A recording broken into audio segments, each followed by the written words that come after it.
ये उन दिनों की बात है जब स्वामी विवेकानंद जी अमेरिका के शिकागो शहर में अपना ऐतिहासिक भाषण देने गए हुए थे। अपने भाषण को सफलतापूर्वक पूरे विश्व के पटल पर रखकर अन्य देशों का भ्रमण करने निकले। इसी क्रम में वह एक फ्रांसीसी विद्वान के घर अतिथि हुई। स्वामी विवेकानंद जी ने उस विद्वान का आतिथ्य स्वीकार किया और उनके घर पहुंचे।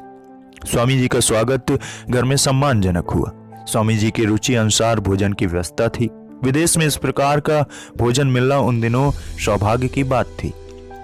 भोजन के उपरांत वेद वेदांत और धर्म की बड़ी बड़ी रचनाओं पर शास्त्रार्थ आरंभ हुआ। शास्त्रार्थ जिस कमरे में हो रहा था वहां एक मेज पर लगभग 1500 पृष्ठ की एक धार्मिक पुस्तक रखी हुई थी। स्वामी जी ने उस पुस्तक को देखते हुए कहा, यह क्या है? मैं इसका अध्ययन करना चाहता हूँ। फ्रांसीसी विद्वान आश्चर्यचकित हो गया। उसने कहा, स्वामी जी, यह दूसरे भाषा की पुस्तक है। आप तो इस भाषा को जानते भी नहीं। आप इतने पृष्ठों का अध्ययन कैसे कर सकेंगे? मैं इसका अध्ययन स्वयं 1 महीने से कर रहा हूँ। तो स्वामी जी ने कहा, यह आप मुझ पर छोड़ दीजिए। 1 घंटे के भीतर मैं आपको अध्ययन करके लौटा दूंगा। फ्रांसीसी विद्वान को अब क्रोध आने लगा। स्वामी जी इस प्रकार का मजाक मेरे साथ क्यों कर रहे हैं? किंतु स्वामी जी ने विश्वास दिलाया। इस पर फ्रांसीसी विद्वान ने मनमाने ढंग से वह पुस्तक स्वामी जी को सौंप दी। स्वामी जी उस पुस्तक को अपने दोनों हाथों में रखकर 1 घंटे के लिए योग साधना में बैठ गए। जैसे ही 1 घंटा बीता होगा, फ्रांसीसी विद्वान उस कमरे में आ गया।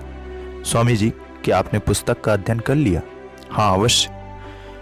फ्रांसीसी विद्वान, आप कैसा मजाक कर रहे हैं? मैं इस पुस्तक को 1 महीने से अध्ययन कर रहा हूँ, अभी आधा भी अध्ययन नहीं कर पाया, और आप कहते हैं आपने अध्ययन कर लिया। स्वामी जी, हाँ अवश्य। फ्रांसीसी विद्वान बोला, स्वामी जी, आप मजाक कर रहे हैं। स्वामी जी ने वो कहा, नहीं, तुम किसी भी पृष्ठ को खोलकर मुझसे जानकारी ले सकते हो। उस विद्वान ने ऐसा ही किया। पृष्ठ संख्या 32 बोलने पर स्वामी जी ने उस पृष्ठ का लिखा प्रत्येक शब्द अक्षरश कह सुनाया। फ्रांसीसी विद्वान के आश्चर्य की कोई सीमा नहीं थी।